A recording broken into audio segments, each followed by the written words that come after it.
Je vais d'abord présenter notre conférencière du jour. Alors, Madame Catherine Foreno a étudié en génie biomédical à Polytechnique Montréal et y poursuit actuellement des études doctorales où elle étudie les attributs de qualité des anticorps monoclonaux thérapeutiques. Ayant toujours été intéressée par le milieu de la santé, elle a aussi la chance de s'impliquer dans un projet de recherche avec un groupe de chirurgiens cherchant à développer un modèle de simulation adapté à leurs besoins d'entraînement. Il s'agit d'une belle opportunité de développer un produit qui pourrait faire une énorme différence dans la qualité des soins prodigués en chirurgie. En 2019, elle rencontre une personne, Émeric Guy, étudiant au doctorat à Polytechnique et boursier, qui lui parle de la simulation chirurgicale. Ensemble, ils décident de fonder Life Engine. Au travers de ce projet entrepreneurial, Madame Foreno découvre le riche écosystème entrepreneurial montréalais. Elle a participé et bénéficié du soutien de plusieurs programmes d'aide à l'entrepreneuriat dont elle nous fera part aujourd'hui. Ces programmes permettent de former les entrepreneurs autant sur le plan personnel que professionnel et de démarrer une entreprise sur de bonnes bases. Ces programmes ouvrent les portes sur un énorme réseau d'experts et d'entrepreneurs prêts à soutenir et à conseiller l'entreprise, en plus de la propulser vers la commercialisation et de préparer à sa croissance. Au début de l'été 2021, donc tout récemment, Life Engine a obtenu la reconnaissance du défi Ose entreprendre dans la catégorie Innovation technologique et Madame Foreno a reçu le prix Coup de cœur entrepreneuriat au féminin. Bravo! Après avoir aménagé dans leurs premiers locaux et signé un premier contrat de vente, les cofondateurs de Life Engine préparent déjà de nouveaux projets qui permettront de faire croître l'entreprise et la diversifier. Alors, voilà ma petite introduction. Je cède maintenant la parole à Madame Foreno qui nous partagera son expérience, son cheminement. Parfait, merci beaucoup. Merci de m'inviter aussi aujourd'hui. Je trouve que c'est une très belle initiative d'avoir parti le réseau Spin Femme qui va bien aider encore une fois la communauté. Donc aujourd'hui, en effet, moi c'est quand même tout récent qu'on commence, j'essaie de développer un peu dans l'entrepreneuriat. Donc j'ai essayé de vous présenter un peu mon parcours, un peu l'entreprise justement qu'on a fondée. Et ensuite, dans les 2 dernières années, j'ai surtout eu la chance de participer au programme entrepreneurial à Montréal. Donc, c'est pour ceux qui sont intéressés, là, je vais essayer d'en parler un peu. Puis, on pourra ouvrir aussi justement sur des discussions à la fin. Donc, je vais vous présenter une présentation.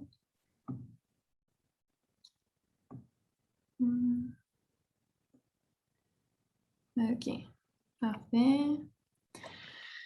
Donc, ça a déjà été bien introduit. Donc, actuellement, je suis encore candidate au doctorat en génie biomédical à Polytechnique. Puis, en même temps, j'ai la chance de mener... Oh, pardon, juste un instant. Les lumières se sont fermées.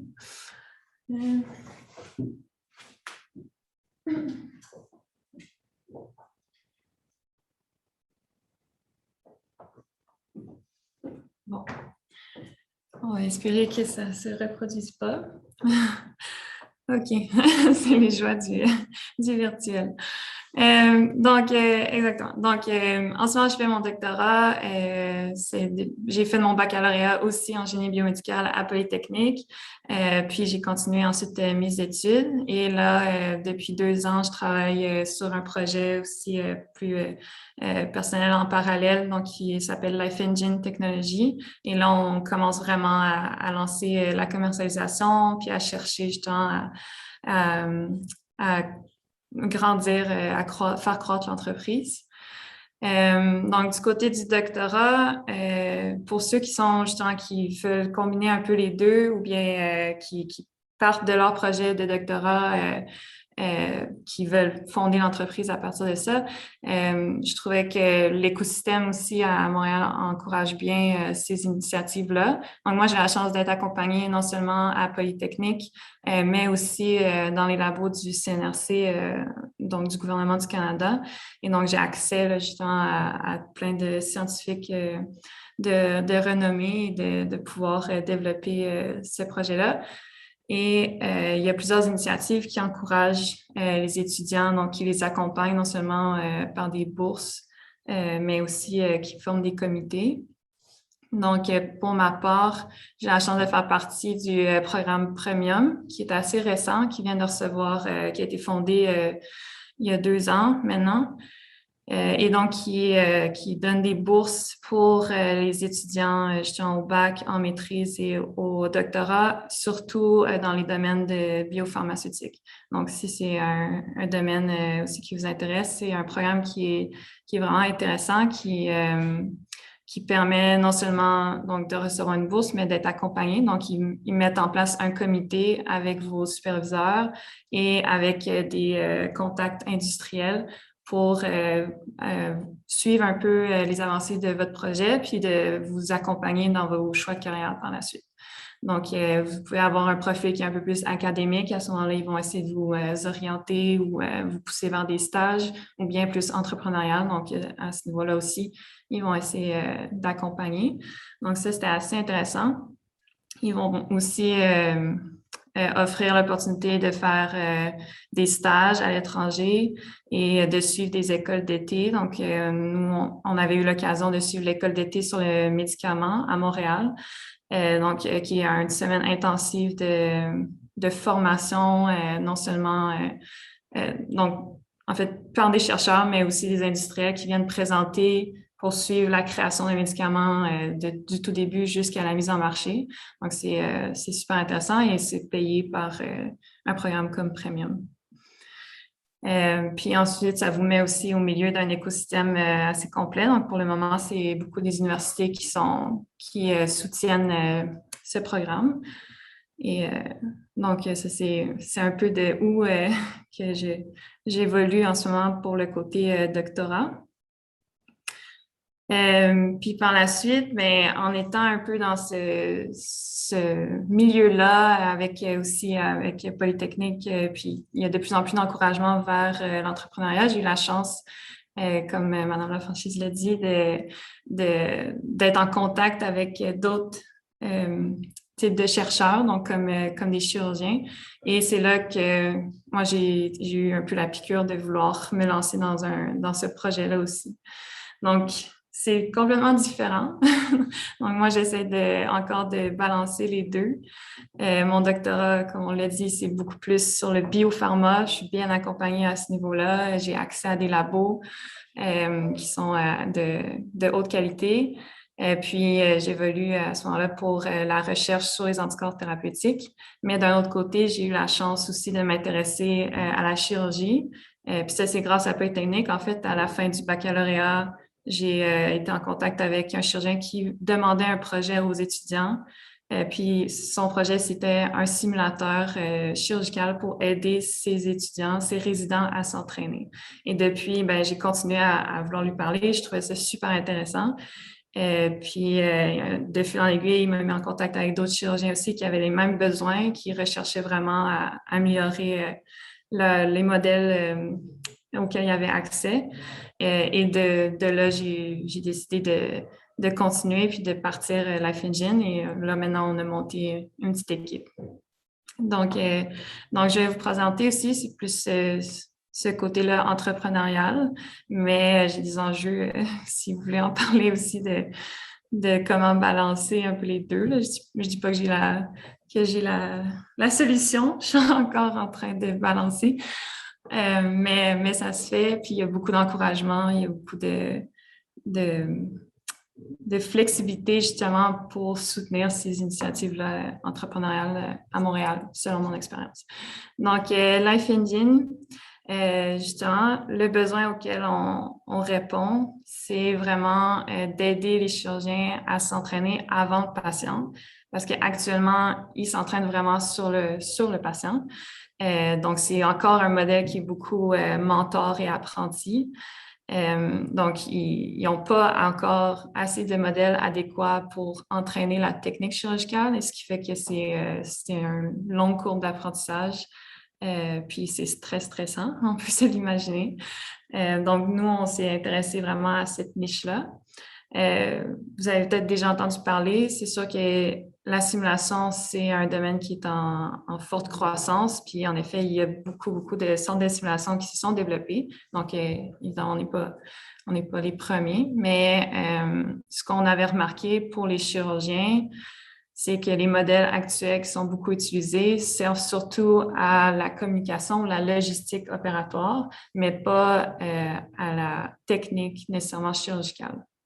Donc, on voit beaucoup de mannequins haute fidélité qui sont surtout plus statiques, et les hôpitaux peuvent seulement s'en procurer un ou deux.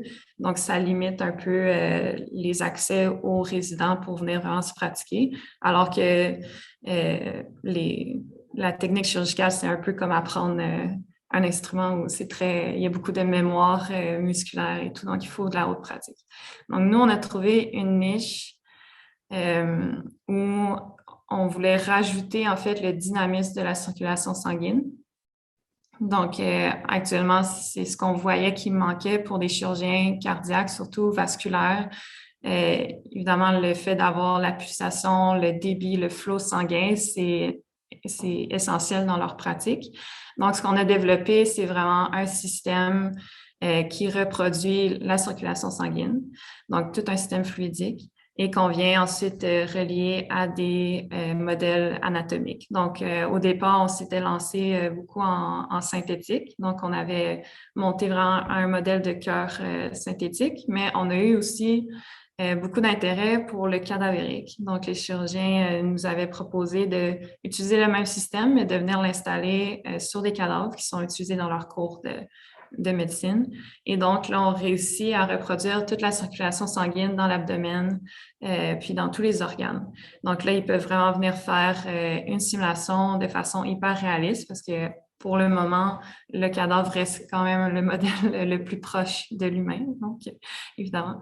Mais c'est ça. Donc, ça permet vraiment de varier toutes les pratiques chirurgicales, il y a différents types de chirurgiens qui vont venir, donc pas seulement des vasculaires, mais aussi des généraux, des traumas. Et donc, nous, on essaie de répondre de rendre ça le plus accessible possible.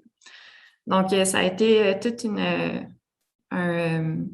il a fallu bien définir notre besoin puis notre niche et donc de trouver ça. Donc, nous, on a eu la chance quand même d'être en contact très tôt avec les chirurgiens puis de pouvoir vraiment évaluer c'était quoi ce dont il y avait besoin.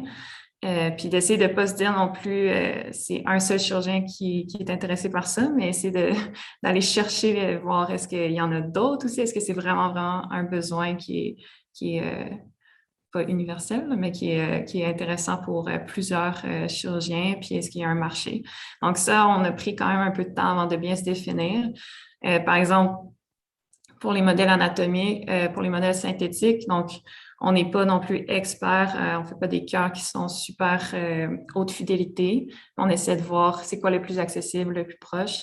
Puis finalement, maintenant, avec les cadavres, là, on a suivi beaucoup d'opportunités. On a pu avoir des premiers clients qui étaient vraiment intéressés. Donc, on est encore en train de suivre, essayer de trouver notre filon, puis voir lesquels en premier qui sont prêts à aller de l'avant, puis à être les premiers early adopters de notre technologie. Mais ça commence. Et donc, nous, on a développé aussi donc, une application de contrôle, donc qui permet de contrôler vraiment tous les paramètres. Donc, on a vraiment développé toute notre expertise sur l'hémodynamie, donc le contrôle vraiment du flux.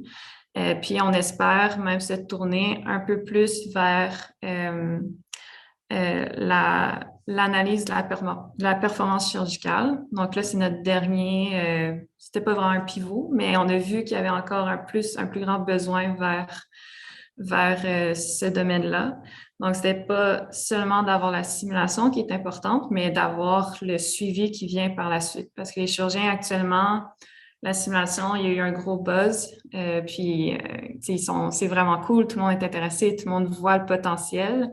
Mais ils vont faire 1 ou 2 séances par année, puis c'est pas encore intégré. Puis les suivis ou les évaluations restent très subjectives pour le moment. Donc, c'est des questionnaires qui vont passer. Est-ce que vous vous sentez plus confiant maintenant d'avoir pratiqué sur le modèle? Bon. Donc, nous, on est intéressés maintenant à venir combiner toute la solution avec aussi une analyse de la performance. Ça, on est à nos tout débuts, mais on est en train de discuter justement avec des chirurgiens pour faire des études qui vont nous permettre d'identifier les métriques les plus importantes. Donc ça, c'est un peu le parcours c'est vers l'idée. Ça vous donne justement, bon, c'était un peu présenter un peu les produits, mais vers quoi c'était nos premiers tests. Donc, on avait vraiment reproduit les courbes de pression artérielle, puis on réussit à avoir un bon contrôle. Donc, c'est vraiment la niche qu'on a identifiée pour le moment. Puis, comment qu'on se... donc, c'est ça. Ça, en fait, je voulais déjà un peu discuter. Donc, on a évidemment, il y a plusieurs compétiteurs. Puis nous, ben, on essaye de voir comment on va se définir en tant que petite entreprise dans ce milieu-là. Puis on vient vraiment ajouter le dynamisme, le rendre plus accessible. Donc, mais même là, ce qu'on est en train de travailler, c'est, je pense qu'il va y avoir des images un peu plus tard, mais on voit qu'on peut aider aussi ces entreprises-là à augmenter le réalisme de leurs produits. Donc, eux, ils vont faire beaucoup des cœurs synthétiques, mais c'est des cœurs que les chirurgiens peuvent tenir, mais il n'y a pas le flux sanguin, il n'y a pas vraiment la pulsation. Et donc, on vient leur permettre de rendre ça encore plus réaliste. Donc, ça, on travaille non seulement avec les hôpitaux ou les facultés, mais on voit que les entreprises aussi ils ont un intérêt.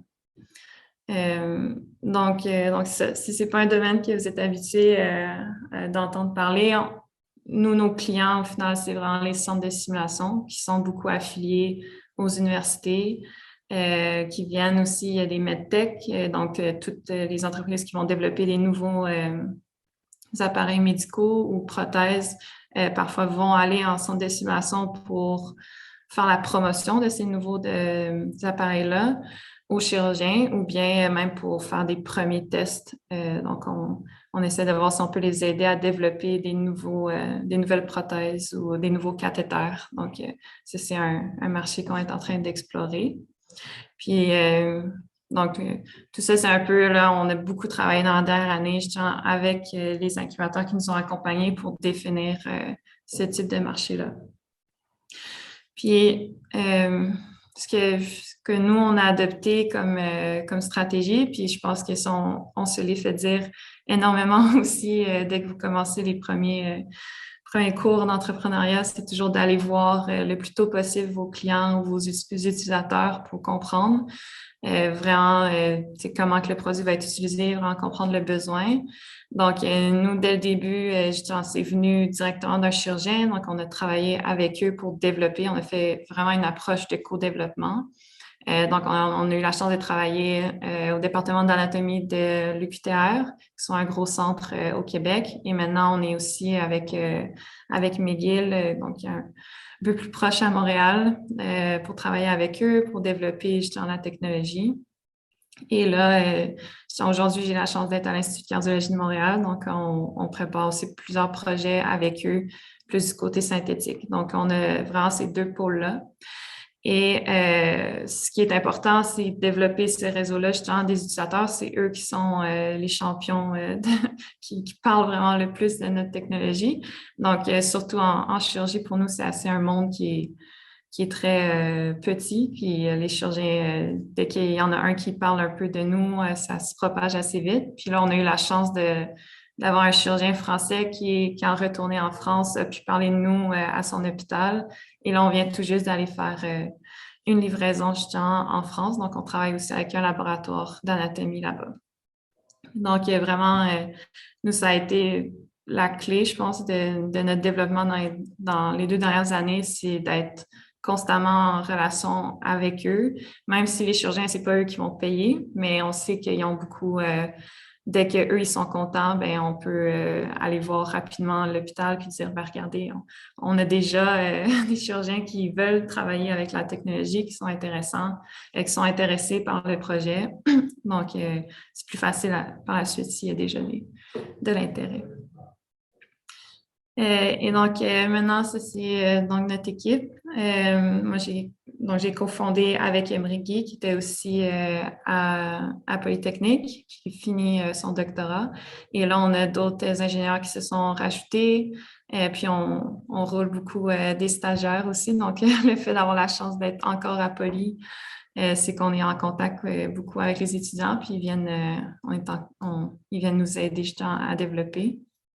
Et on a aussi un chirurgien là, qui nous accompagne. Donc, c'est ça. Moi, je vais finaliser avec les 2 dernières collaborations, justement, puis ensuite ouvrir un peu plus, encore une fois, sur les programmes entrepreneuriaux que j'ai eu la chance de faire. Donc, comme je vous disais, les entreprises qui développent d'autres modèles synthétiques, comme Biomodex ici, on a la chance de les avoir rencontrés il y a seulement 2 mois maintenant. Mais eux développent des organes synthétiques, donc ils les impriment, c'est spécifique aux patients. Donc, ils ont vraiment une belle technologie de modélisation à ce niveau-là, mais il n'y avait pas encore le dynamisme puis la pulsation. Donc là, on commence à à combiner un peu nos 2 systèmes pour avoir un modèle qui est complet et donc qui est vraiment intéressant pour les chirurgiens. Puis on recrée parfaitement les courbes de pression, puis ça vient la contraction aussi du modèle, ça permet aux chirurgiens de venir pratiquer vraiment des techniques assez complexes. Donc, ça, on est bien content de pouvoir travailler avec eux. Et puis, ils viennent... donc, c'est justement cette semaine que j'ai la chance de beaucoup travailler là, directement à l'Institut de cardiologie. Donc, ça nous a ouvert un peu les yeux sur ces opportunités-là. Et ensuite, justement, quand je vous parlais au laboratoire d'anatomie de Montpellier, en France, on vient de faire une livraison avec notre produit qui est adapté pour le cadavérique. Donc, ici, c'était notre premier modèle. On l'a sorti, il n'est pas parfait. En tout cas, nous, on le trouve très beau de l'extérieur, mais à l'intérieur, je peux vous dire que c'est encore quand même prototype, mais c'était vraiment le but. Puis je pense que ça aussi, c'est un des conseils qui revient beaucoup, c'est de le sortir le plus vite possible, même si vous n'êtes pas satisfait ou que ce n'est pas final. Dès qu'il y a quelqu'un qui l'utilise, c'est ça qui compte. Donc, on l'a envoyé. Maintenant, il l'utilise tout seul, donc sans nous. Donc, on essaie de s'assurer que ça se passe bien à distance. On apprend énormément aussi sur le support à distance clientèle. Puis, on a appris énormément aussi pour l'exportation du produit, les tests qu'on a dû faire pour s'assurer que ça allait passer aux douanes. Donc, ça a été un parcours vraiment intéressant. Mais on a découvert aussi justement des organismes comme Investissement Québec offre beaucoup de soutien à ce niveau-là pour les jeunes entreprises qui veulent exporter. Il y a aussi un programme qui va débuter, je pense que les inscriptions se font actuellement, mais les cohortes débutent en janvier, donc c'est le PAC, si je ne me trompe pas. Et puis, il vous accompagne vraiment sur tout ce qui est nécessaire à organiser, faire le plan d'exportation et commercial à l'international. Donc, c'est gratuit.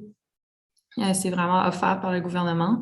Donc, c'est vraiment intéressant à ce niveau-là. Puis ensuite, il vous prépare aussi justement pour aller chercher du financement. Donc, il y a le gouvernement du Québec qui a le programme PEX, P-E-E-X. Bon, j'ai encore les lumières qui se sont fermées. Je reviens.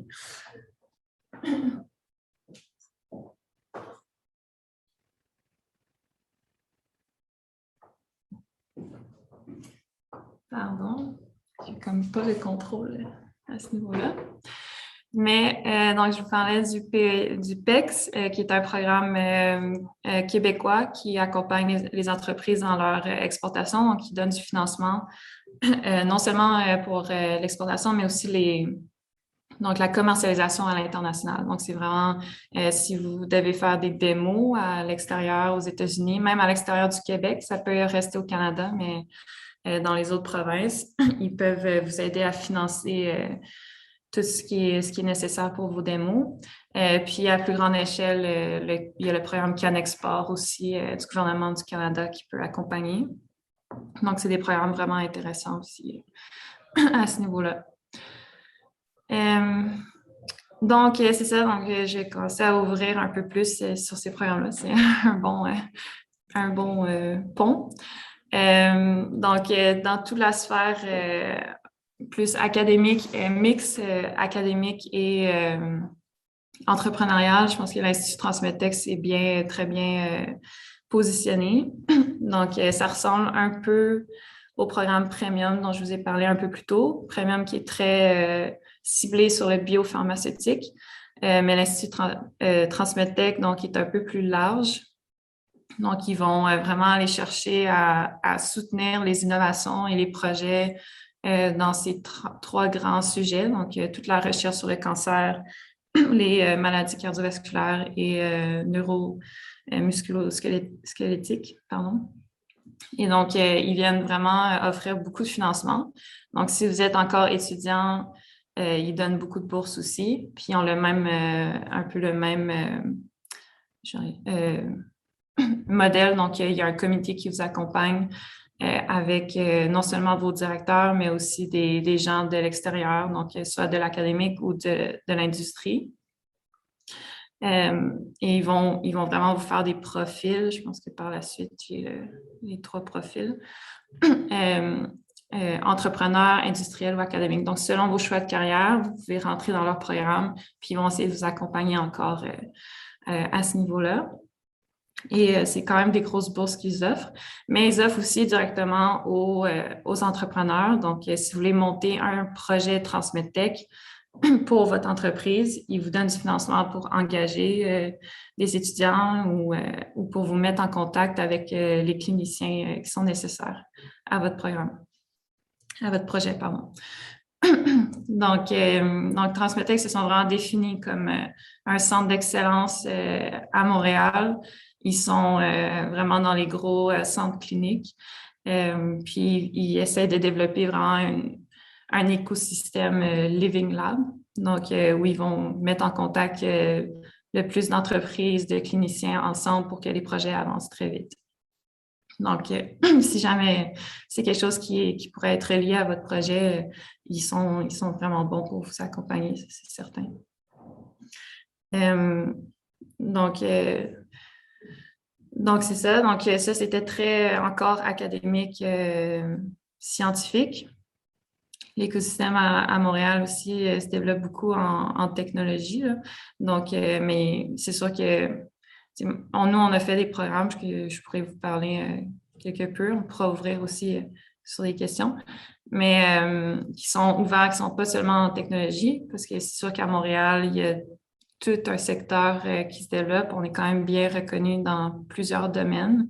Donc, moi, je connais surtout sciences de la vie ou technologie, mais on voit beaucoup de programmes qui sont spécifiques ou qui encouragent énormément tout ce qui est aussi culturel, transport, puis l'intelligence artificielle. Donc, nous, en particulier, pardon, ça, j'aurais dû le mettre. En particulier, on a eu la chance d'intégrer le Centec, ensuite Montréal Inc. On est incubé aussi au CIM puis à NextAI. Donc, on a fait comme un peu dans tous les programmes, mais ça a été comme à différentes étapes aussi de l'entreprise. Donc, le Centec, ça a été le premier incubateur qu'on a intégré. C'est vraiment un incubateur qui s'est spécialisé en technologie. Donc, ils ont un très beau programme de 3 mois, accélération, qui donne vraiment des cours vraiment intensifs pour vous aider à monter tout le plan d'affaires, vous aider à pitcher. Puis maintenant, ils ont 3 grandes branches. Donc, nous, on était la première cohorte MedTech. Ils grandissent énormément ce volet-là. Donc, et puis vous mettre en contact là, vraiment avec des mentors très reconnus dans le domaine. Donc, c'était super intéressant. Puis, il y a la chance de continuer par la suite dans leur programme Propulsion qui accompagne et qui incube les entreprises pendant 2 ans. Puis, ça offre aussi des locaux. Donc, avec du financement et tout ça. Donc, je trouvais que nous, ça nous a aidé beaucoup à définir justement le besoin au départ, définir un peu notre pathway de comment qu'on allait se développer. Puis, il offre énormément de bons conseils à ce niveau-là. Puis, nous, par la suite, ça nous a vraiment donné l'accélération, en fait. Ils portent bien leur nom, mais pour mieux définir notre niche par la suite. Donc, ensuite, donc le Santex, c'était comme au début, on se cherchait encore. Par la suite, on a eu la chance d'intégrer, moi, j'ai eu la chance, en fait, de suivre le programme fondatrice de Montréal Inc., qui est aussi très récent, mais qui est un programme spécifique aux femmes en entrepreneuriat dans tous les domaines. Donc, c'est pas seulement technologique, mais tous les domaines d'entreprise. Puis il accompagne vraiment les femmes qui ont au moins 50% des parts donc de l'entreprise, puis devaient avoir en fait, maintenant, je pense qu'ils ont défini leur parcours de l'idéation jusqu'à la commercialisation. Donc, même si vous n'avez pas fondé l'entreprise, mais seulement une idée, vous pouvez appliquer. Puis encore une fois, c'est plusieurs cours pour aider à définir un peu le besoin, si vous mettez en contact avec des avocats, avec plein de gens du marketing aussi qui sont experts dans le milieu, qui aident à aller chercher toutes les facettes de l'entreprise, puis à bien se présenter par la suite, soit dans des pitchs ou pour aller lever du financement. Donc, ça, c'était un programme, c'était vraiment intéressant. C'était une belle cohorte de femmes aussi. On est suivi pendant 3 mois. Puis ensuite, on est quand même, ça ouvre tout un réseau. Puis maintenant, ben, on a eu la chance ensuite, Montréal Inc. ont aussi un programme qui s'appelle Bourse Plus, qui accompagne vraiment les entreprises. Donc, ils donnent des bourses de 10 000 à leurs lauréats.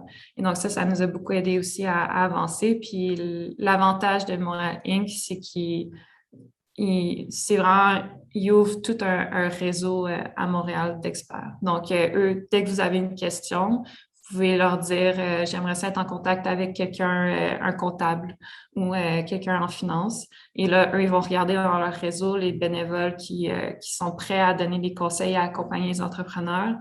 Puis ils vont vous mettre en contact. Puis ensuite, ça vous permet vraiment de bien comprendre ce que vous voulez faire.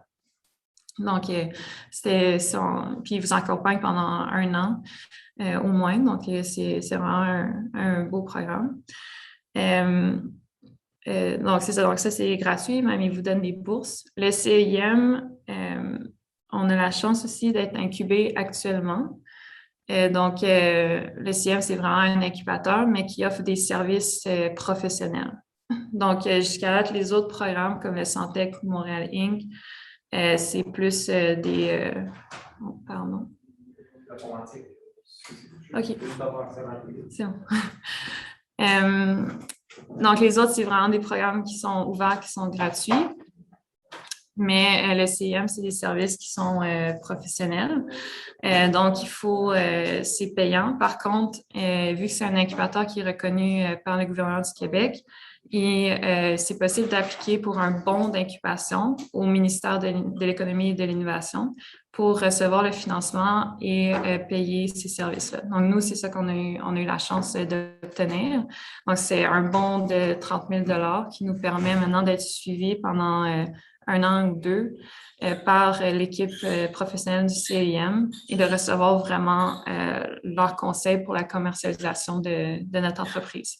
Donc ça, je dois avouer, si vous avez la chance de le faire, c'est vraiment personnalisé, c'est vraiment focus sur votre projet, votre équipe. Puis c'est super intéressant. Donc, c'est un des incubateurs qui est vraiment intéressant à Montréal. Et le dernier qu'on a pu faire, c'est NextAI. Donc, comme je t'avais dit, nous, on a pu on a rajouté maintenant une nouvelle branche ou une suite à notre projet qui est plus vers l'analyse de la performance. Et donc, on va rajouter l'intelligence artificielle. Puis, on a pu intégrer le programme de NextAI à Montréal. Et donc, eux, ce qui est vraiment encore très intéressant, c'est plus niché. Évidemment, il faut que votre projet ait de l'intelligence artificielle à l'intérieur. Mais si vous en avez, NextAI offre une bourse de 25 000 sans prendre de l'équité, sans rien. Puis, il vous accompagne pendant 6 mois. Donc, c'est vraiment très intéressant pour vous à ce moment-là. Puis, ça ressemble encore au programme du Santec ou de Montréal Inc. Donc, vous avez des ateliers sur le développement de produits, mais à ce moment-là, ils rajoutent quand même le développement de produits en intelligence artificielle qui est quand même plus spécifique ou qui est une approche un peu différente là, d'autres types de projets. Il vous offre aussi tout un écosystème de l'intelligence artificielle qu'on est très fort aussi à Montréal. Donc, ceux qui sont du côté plus technique ont eu la chance de faire l'école du MILA, donc qui est le centre plus académique là, en intelligence artificielle à Montréal. Donc, puis ils se mettent en contact avec, par exemple, on a pu discuter avec Dr Bengio, donc qui est bien connu. Donc, ça, c'était des belles opportunités aussi. Donc, c'est les grands incubateurs que nous, on a pu faire. Je pense qu'il y en a qui trouvent ça un peu drôle qu'on ait fait autant. Je pense que chaque programme nous a aidés à différentes phases de notre entreprise. C'est sûr que nous aussi, on n'était pas à temps plein sur l'entreprise, vu qu'on est... moi, je suis encore en doctorat, comme je vous l'ai présenté. Donc, on essayait d'avancer un peu à notre rythme, puis de pas trop aller vite parce qu'on veut aussi finir nos projets doctoraux. C'est aussi des projets qui nous tiennent à cœur. Donc, à chaque moment, d'avoir ces programmes-là qui rentraient, qui nous offraient le soutien, puis qui nous offraient aussi les bourses et le réseau, ça nous aidait à garder le cap, puis à chaque étape, à s'assurer qu'on était bien alignés dans la vision, puis dans notre timeline.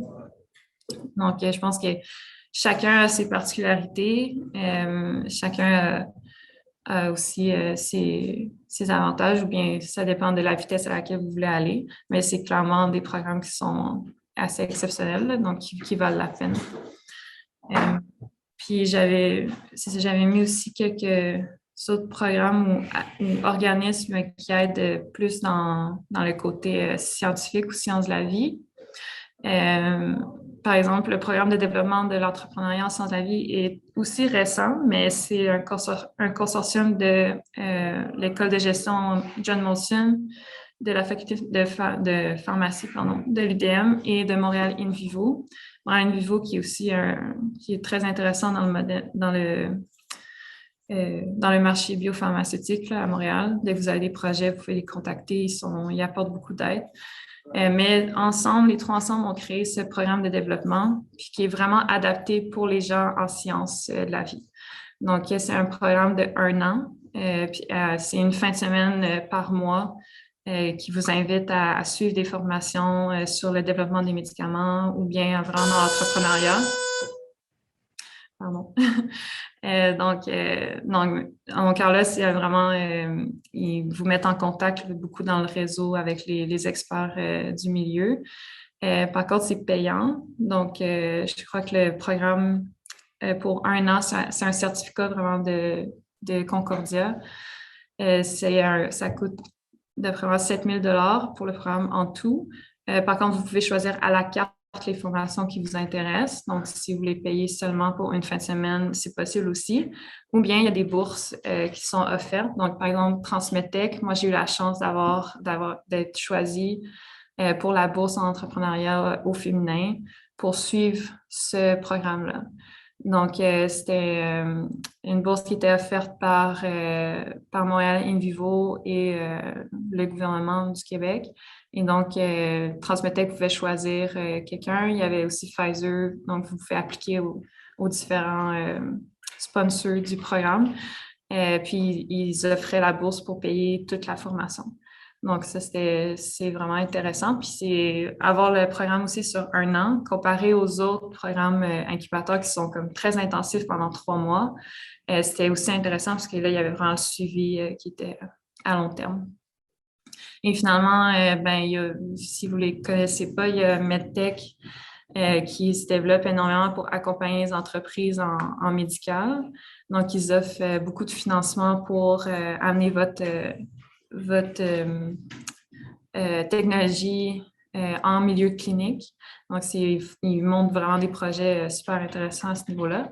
Et plus du côté encore biologique, Anne-Marie Bioinnovation, qui est assez récent aussi, mais qui est un programme qui vient de construire tout un incubateur avec des labos, des salles blanches pour si vous avez un projet qui est encore plus, qui demande toutes ces installations-là, ils vous offrent ces locaux-là. Donc, c'est vraiment intéressant aussi si votre projet est plus dans ce domaine-là. Donc, il est déjà bien avancé. Donc, nous, on a vu un peu tous ces programmes-là. Il y en a beaucoup justement qui offrent les bourses seulement pour les femmes. Puis sinon, c'est différents incubateurs qui, dépendamment de votre sujet d'entreprise, ils ont tout un peu un parcours qui est adapté aussi. Donc, je pense si vous avez des questions ou si vous voulez en savoir un peu plus, je peux vous parler un peu plus de comment nous, on est rentrés ou on a eu la chance d'en faire partie. Puis sinon, je ne sais pas si on pourra mettre ils sont faciles à retrouver, là, mais il ne faut vraiment pas avoir peur de les contacter. Ils sont là pour accompagner les entrepreneurs. Donc, voilà, je vais vous laisser poser les questions ou bien on peut ouvrir. Oui, on pourrait départager, comme ça, on pourrait plus facilement voir le chat. S'il y a des personnes qui veulent inscrire des questions dans le chat, je pourrais les lire à notre conférencière. Si vous souhaitez avoir la parole pour lui parler directement, alors simplement indiquez dans le chat « parole ». Et là, je vais voir votre nom apparaître et je vous donnerai la parole. Et pour laisser le temps aux personnes de penser à leurs questions, moi, j'en ai une pour vous qui pourrait peut-être intéresser les femmes qui voudraient se lancer. Comment fait-on pour intégrer un incubateur? Parce que là, vous en avez nommé plusieurs, mais c'est quoi la démarche là, concrètement, là, comment on fait pour intégrer? Oui, donc c'est ça. Donc, c'est sûr que chacun a un peu leur façon de sélectionner. Ils ont des périodes, c'est sur le Santec, je pense que vu que c'est 3 mois, il y en a à chaque session. Donc, il faut juste regarder. Souvent, ils vont demander seulement un pitch, puis ensuite, donc un pitch deck. Donc, il faut préparer un peu la présentation qui parle du besoin puis du marché que vous envisagez. Et là, ensuite, vous allez passer à la deuxième ronde d'entrevue. Donc, ça, c'est souvent ça qui revient. Donc, non seulement le Santec, NextAI aussi, c'était la même procédure, puis Montréal Inc. aussi. Donc, c'est toujours de préparer un premier plan d'affaires. C'est sûr que comme Montréal Inc. de fondatrice ou bien le Santec qui en prennent beaucoup, qui sont plus à l'idéation. Donc, vous n'avez pas besoin d'avoir quelque chose de bien défini, puis il ne faut pas avoir peur si vous n'avez pas déjà un produit ou quoi que ce soit. Eux, ils veulent juste voir si vous avez déjà un peu une idée, si vous êtes tout seul ou vous avez déjà une équipe, que vous êtes prêt. Puis c'est vraiment ça qui va faire la différence, c'est de voir si vous avez la motivation, puis pourquoi vous le faites, puis le besoin. Donc, ouais. Donc, je comprends que c'est comme des concours, puis il doit y avoir des dates précises où il faut déposer notre projet, puis après ça, il y a un comité d'évaluation qui regarde ça. Est-ce qu'il y a des entrevues? Ou c'est juste une évaluation du projet? Non, c'est ça. Donc, il y a toujours une première ronde qui est seulement sur l'évaluation du projet. Puis ensuite, ils vous invitent, généralement, ils invitent en entrevue, puis là, vous faites votre pitch pour le comité. Par contre, il y a le programme quand même de District 3. J'ai pas beaucoup parlé. Ah, mon Dieu. Ah, mais on vous voit bien pareil, on vous voit bien. OK.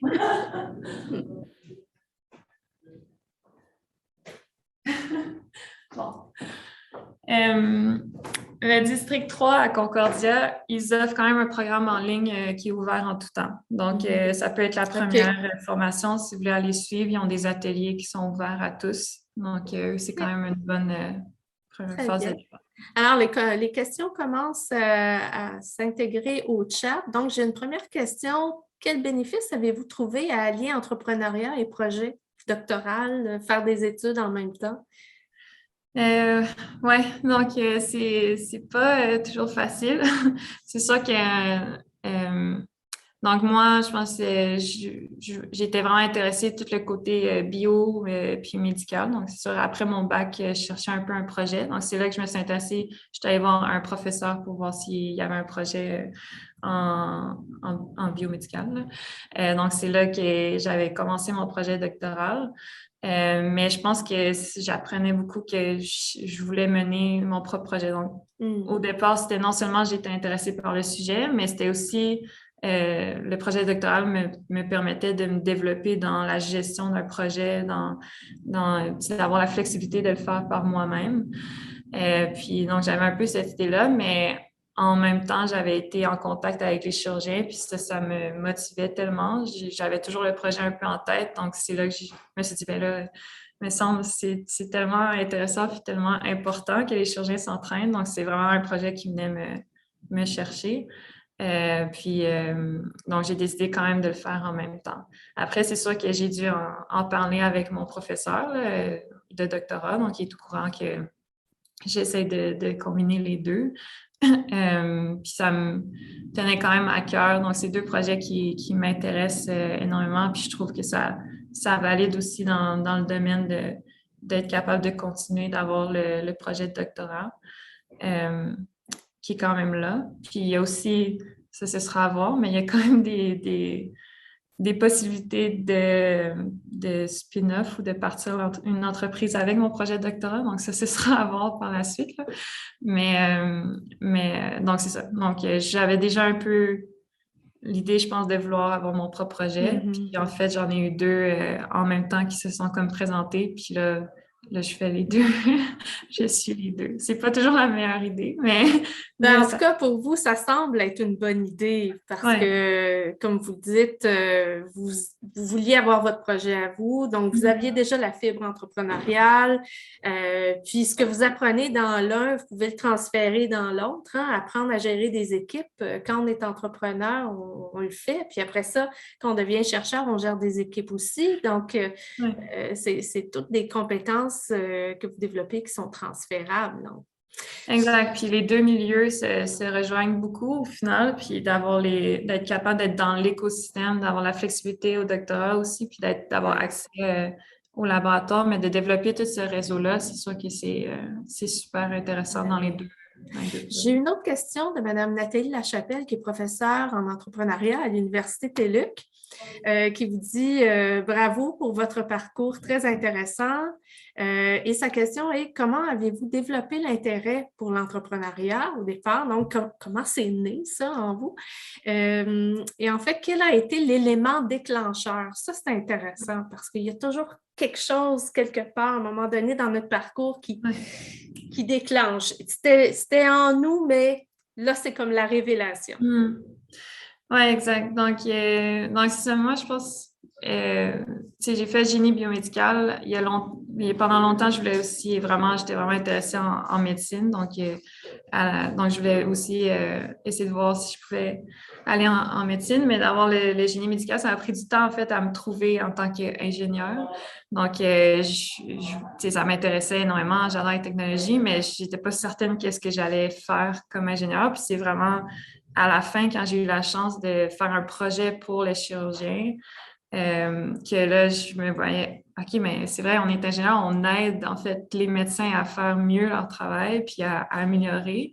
Donc là, je commençais à voir vraiment que c'était ça qui me motivait puis qui me passionnait, c'est d'essayer de travailler avec eux pour leur rendre la vie plus facile puis que les soins soient meilleurs.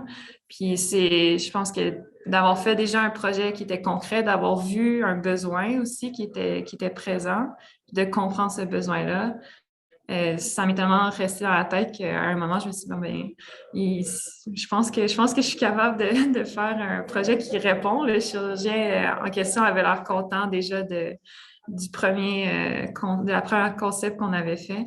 Puis là, je me suis dit, ben, allons-y, on va essayer de se partir là-dedans. Donc, moi, ça a été en fait le fait d'avoir été en contact avec quelqu'un qui avait ce besoin-là dans un domaine qui m'intéressait énormément.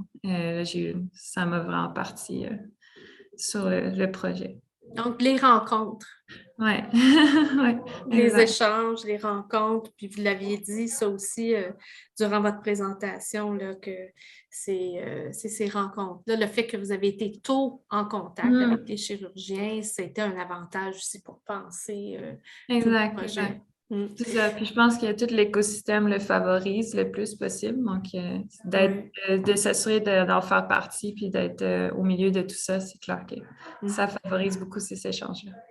J'ai une autre question dans le chat. Vous avez présenté plusieurs programmes. Si on mettait ça dans l'ordre, lesquels Mm. auxquels on devrait s'inscrire en premier, parce qu'il y en a peut-être là qui sont Mm. ceux qui sont importants en premier, puis après ça, au fur et à mesure que le projet se développe, c'est plus d'autres à qui il faut faire des demandes. Donc, Mm. dans l'ordre, là, comment vous ordonneriez Ouais. ça? Oui, ben c'est ça. Je pense que c'est sûr que ça dépend du domaine dans lequel vous lancez l'entreprise. Donc, le Santec, c'est certain le Santec, ils sont vraiment spécialisés en technologie. Donc, il faut qu'il y ait de la technologie dans votre entreprise. Mais sinon, Montréal Inc. sont un peu plus ouverts. Par contre, si c'est pas le programme au féminin qui, eux, vous accompagnent de l'idéation. Donc, si vous avez une idée puis que vous voulez vraiment faire le saut puis vous êtes une femme, c'est sûr que moi, Inc. offre quand même un bon programme à ce niveau-là. Mais si vous êtes un peu plus avancé, leur programme Bourse Plus, donc eux, ils demandent que vous avez fondé l'entreprise, ils demandent que vous avez déjà un plan de commercialisation. Même pour rentrer, il faut que vous montriez que vous comptez faire des ventes dans la prochaine année ou que vous ayez au moins des promesses d'achat. Donc, eux, c'est quand même un peu plus avancé. Donc, c'est sûr que c'est ça, chaque incubateur un peu arrive à différents moments où ils sont plus spécialisés dans un domaine. Donc, le Santec va le faire, il faut que vous soyez prêts à vous lancer, puis que vous êtes vraiment motivé pour, c'est ça que vous allez faire à temps plein. Donc, le Santec, ils veulent vraiment vous accélérer, mais c'est au départ de votre projet. Vous n'avez pas encore un produit qui est fini, vous n'avez pas. Donc, c'est un peu comme un cours en entrepreneuriat. Euh, Montréal Inc. vient de vous accompagner, vous ouvrir le réseau quand vous êtes prêt aussi à la commercialisation. Le CIM, c'est vraiment commercialisation. Là, vous avez une structure d'entreprise, puis là, c'est des services vraiment professionnels. Donc, ils viennent, je pense qu'ils ont des bonnes descriptions de leur programme aussi, puis selon les cohortes qu'ils offrent, vous pouvez vraiment scanner un peu ce genre à quel niveau vous êtes. Mais, J'ai une autre question dans le chat qui concerne plus le développement, le lancement et le développement de votre entreprise. Quels sont les défis que vous avez rencontrés en lançant votre entreprise?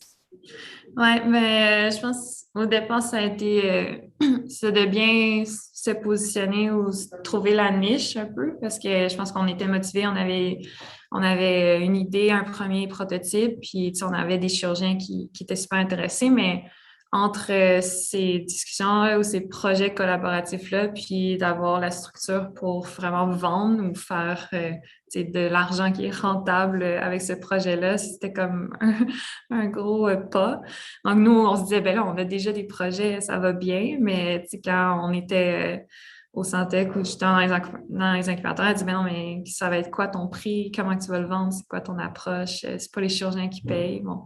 Donc, d'avoir toute cette organisation-là ou cette vision-là, ça nous a pris quand même un peu de temps. Puis, c'est sûr que comme nous, on était dans un monde aussi qui a déjà des gros joueurs multinationaux qui ont un peu le monopole en simulation. Donc là, c'était comme, c'est quoi votre vision? Comment vous allez vous positionner là-dedans?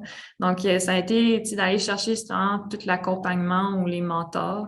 Je pense que Justement, nous, on en a fait plusieurs des programmes entrepreneuriaux, puis à chaque fois, les mêmes cours reviennent. Donc, c'était pas ça qui nous amenait toujours, qui était important pour nous, mais le plus important, c'était d'avoir les mentors, puis d'être dans l'écosystème, puis d'avoir le réseau. Donc, à chaque fois, ça nous ouvrait un réseau, puis on était là, puis on pouvait avoir accès. Donc, d'aller chercher vraiment tous ces conseils-là, puis cet accompagnement-là, c'était le plus important. Mais par la suite, c'est sûr que comme là, un de nos gros défis, c'est de changer, de passer de ces projets collaboratifs-là que tout le monde veut bien nous aider, ils sont contents de pouvoir développer, à ben maintenant, il faudrait payer pour la technologie. Donc, ça, on a beaucoup de difficultés à se repositionner avec les institutions ici au Québec qui nous connaissent, mais qui nous connaissent en tant que collaborateurs. Donc, préparer d'abord notre évaluation de prix, c'est aussi, c'est ça, on est allé chercher beaucoup d'aide pour essayer de bien voir ce serait quoi le type de prix à laquelle on pourrait le vendre. Puis là, ben maintenant, je pense que ce sera toujours un défi jusqu'à temps que ce soit bien lancé, mais c'est sûr que le financement, on en cherche beaucoup. Donc, c'est pour ça que je vous parlais aussi, les incubateurs ou les programmes qui donnent des bourses, ça aide énormément. Puis là, on est rendu, on a eu beaucoup de concours de pitch, beaucoup de bourses, mais là, il y a comme un gap entre les programmes gouvernementaux qui offrent beaucoup de financement pour la R&D, mais qui attendaient qu'on ait des premières ventes. Donc, on leur avait parlé l'année dernière, par exemple, comme IQ ou le CNRC. Ils sont intéressés par le projet, mais on n'avait pas encore de vente, on n'avait pas assez une solidité financière pour qu'ils veulent vraiment nous financer. Donc ça nous, on était, OK, bon. Mais là, on compte revenir, on a eu assez de bourses, on a lancé un peu les premiers contrats clients. Donc, on espère que là, ils vont nous accompagner, mais il y a eu un gap entre les concours de bourse puis maintenant le vrai financement. Ouais, la business. Hein? Exact. Il faut développer le Exact. sens de la business en plus. Ouais, c'est ça. Super. Écoutez, il est 13h01. Ouais, On pourrait s'arrêter là. Merci beaucoup, Madame Foreno, pour cette conférence qui nous permet d'en savoir un peu plus à la fois sur votre entreprise, comment est née cette entreprise-là, mais aussi, et ça c'est très aidant, sur tous les programmes auxquels vous avez bénéficié et qui pourraient bénéficier à d'autres jeunes femmes qui voudraient se lancer en entrepreneuriat suite à une innovation ou une invention issue de leur recherche. Donc, merci beaucoup pour cet éclairage-là. On remercie toutes les personnes qui étaient présentes aujourd'hui. Je rappelle que ça sera disponible par la suite parce qu'on enregistre cette rencontre. On souhaite que vous soyez au rendez-vous aussi pour nos prochaines conférences à venir. Donc, soyez à l'affût. Au revoir. Merci beaucoup et à la prochaine. Merci à vous. Bonne journée.